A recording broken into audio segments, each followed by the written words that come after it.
Souvent avec festivité, temps de réjouissance, rencontres familiales, mais pour de nombreuses personnes, les fêtes, c'est aussi la nostalgie. À l'heure où la société nous enseigne à vivre toujours dans le moment présent, la nostalgie du temps passé nous dirige vers une autre direction.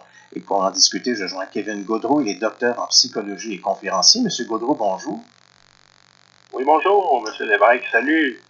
Bonjour, dites-moi, sommes-nous tous nostalgiques? Oui, à des degrés différents. Pour commencer, on peut normaliser la nostalgie comme étant une émotion normale humaine.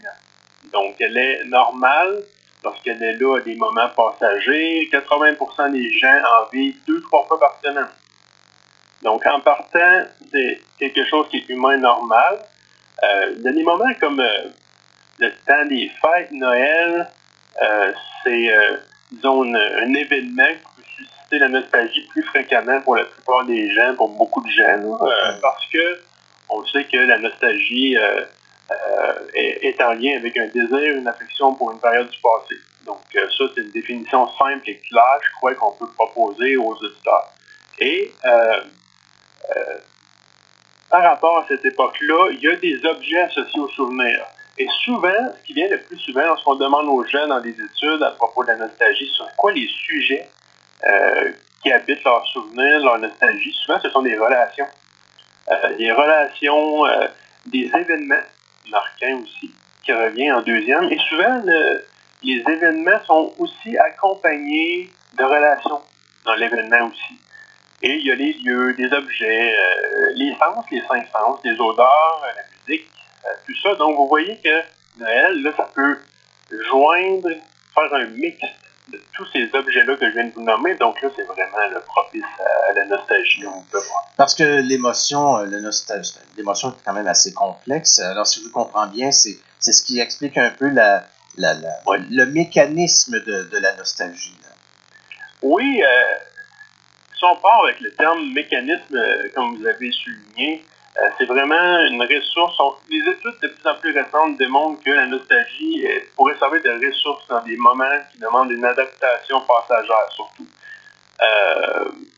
Et elle a 3 caractéristiques principales pour décrire ce mécanisme-là.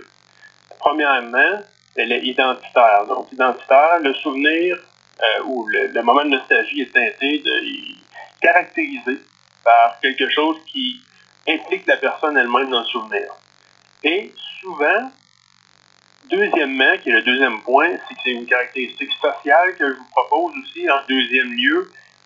Comme je l'ai dit avant, les personnes sont le plus souvent associées au souvenir, donc c'est une émotion identitaire, sociale et troisièmement, complexe, pour utiliser le terme que vous avez dit, c'est-à-dire que c'est un mélange d'émotions variant vraiment entre agréable et désagréable. Donc, il peut y avoir d'un côté de la joie, du bonheur, de la fierté, du réconfort, chaleur. D'autre côté, un autre mix avec de la peine, de l'ennui, un manque. Donc, c'est des deux côtés que ça varie.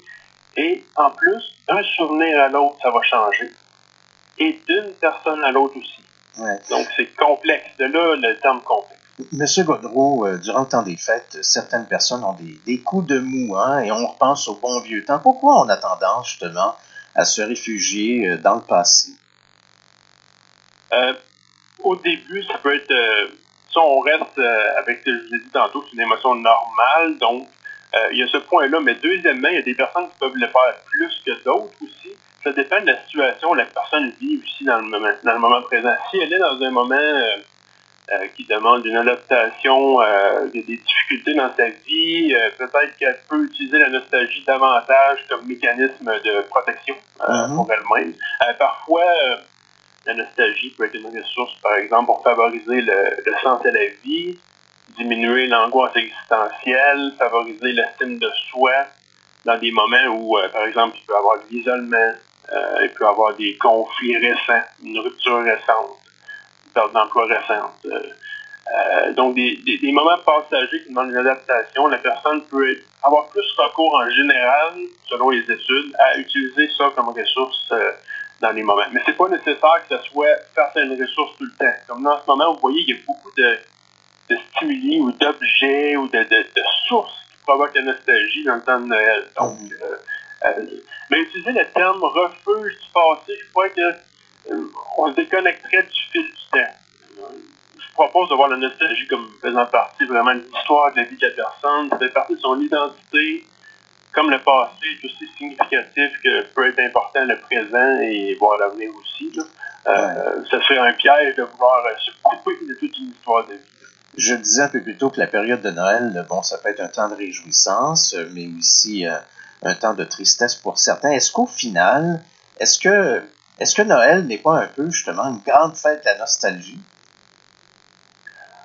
Oh, c'est dur à dire. Ça dépend. Peut-être que ça peut être fréquent, mais comme je vous ai dit, vu que c'est complexe, c'est pas tout le monde qui va la vivre de la même manière. Vous avez une personne qui va vivre un souvenir nostalgique dans un moment de Noël, qui va se sentir beaucoup plus heureuse et plus... son bien-être va être favorisé. Alors qu'une autre personne, elle, ça va être davantage régressif, pour utiliser ce terme-là, inverse. Tout va dépendre à quel point est-ce que la personne a l'impression que son souvenir fait partie d'elle-même, de qui elle est en ce moment, une continuité de son identité par rapport à ce souvenir-là. Lorsqu'il y a une coupure, la plupart du temps, la personne vit des émotions plutôt désagréables, une coupure avec le passé, avec le souvenir. Lorsqu'il y a quelque chose qui ne s'est pas complété, qu'il y a un deuil incomplet, quelque chose qui ne l'a pas aidé à se réaliser à qui elle est en ce moment, dans ce cas-là, c'est vraiment plutôt difficile à vivre. Alors que lorsque il y a une impression de continuité, ça m'aide à être qui je suis en ce moment. J'ai appris ça de ce souvenir-là et ça m'aide dans mes relations en ce moment. J'en suis arrivé qu'il y a une continuité, une rédemption par rapport au souvenir. Dans ce cas-là, il y a beaucoup plus d'affect agréable et la personne la vit avec plus d'aspect bénéfique. Ouais. Donc, ça varie beaucoup. Donc, ça peut être lié à une fête de nostalgie, mais ça varie beaucoup d'une personne à l'autre, par exemple. Il y a beaucoup de nuances à apporter là-dessus. En terminant, M. Gaudreau, avez-vous des conseils pour les gens qui seraient très nostalgiques, justement, à la fête, durant les fêtes, durant la fête de Noël? Conseils, c'est sûr que, premièrement, normaliser, comme j'ai dit, la normalisation, autant les hommes que les femmes, là, ça peut toucher toutes les cultures, tous les âges, parfois dans la cinquantaine, ça augmente, c'est normal. Donc, c'est une émotion humaine, premièrement. Donc, je crois que je vais plus dans la voie de l'accueil, de l'acceptation, de la normalisation, plutôt que dans le conseil de voir ça comme étant quelque chose à fuir à tout prix. Ouais, je pense que je vais aller plus dans cette voie-là. Je pense que c'est un message qui est plus représentatif de mon discours. Là. D'accord. Donc, de vivre sa nostalgie au lieu d'essayer soit de la fuir ou de se faire dire « vivons dans le moment présent ». Oui, parce que parfois, la personne peut être bien sur le moment. Oui. Lorsque c'est une ressource, comme je l'ai dit tantôt, ça peut être une ressource. Parfois, c'est les gens autour que ça peut toucher, mais là, on parle de Noël, qui est un moment passager. Donc, ça dépend là, si c'est une nostalgie qui est à l'année longue. Cette nostalgie-là récurrente, là, elle peut venir influencer davantage les relations, le cercle social de la personne, dans certains cas. Mais lorsqu'on parle de Noël exclusivement, je crois qu'on va vraiment aller dans la normalisation de ce moment-là, là, qui est vraiment propre à la nostalgie, puis l'accepter, puis l'accueillir comme elle est. Bien, M. Gaudreau, merci beaucoup de nous avoir éclairés ce matin, et puis je vais vous souhaiter de très joyeuses fêtes. Merci. Salutations à tous les auditeurs de Windsor, l'Ontario. Ça fait grand plaisir. Merci beaucoup. À bientôt. Au revoir. Au revoir. Kevin Gaudreau est docteur en psychologie et conférencier. Bien, Rose, qu'est-ce que l'on surveille à la salle des nouvelles? Alors, du côté provincial, aujourd'hui, on va suivre quelques histoires. Là, entre autres, je vous parlais un petit peu plus tôt de Doug Ford qui a refusé d'accorder des entrevues de fin d'année aux médias. Donc, c'est quelque chose qui va intéresser toute la province. C'était une tradition, hein. On le répète, à chaque fin d'année, les premiers ministres accordent des entrevues aux journalistes. Mais lui,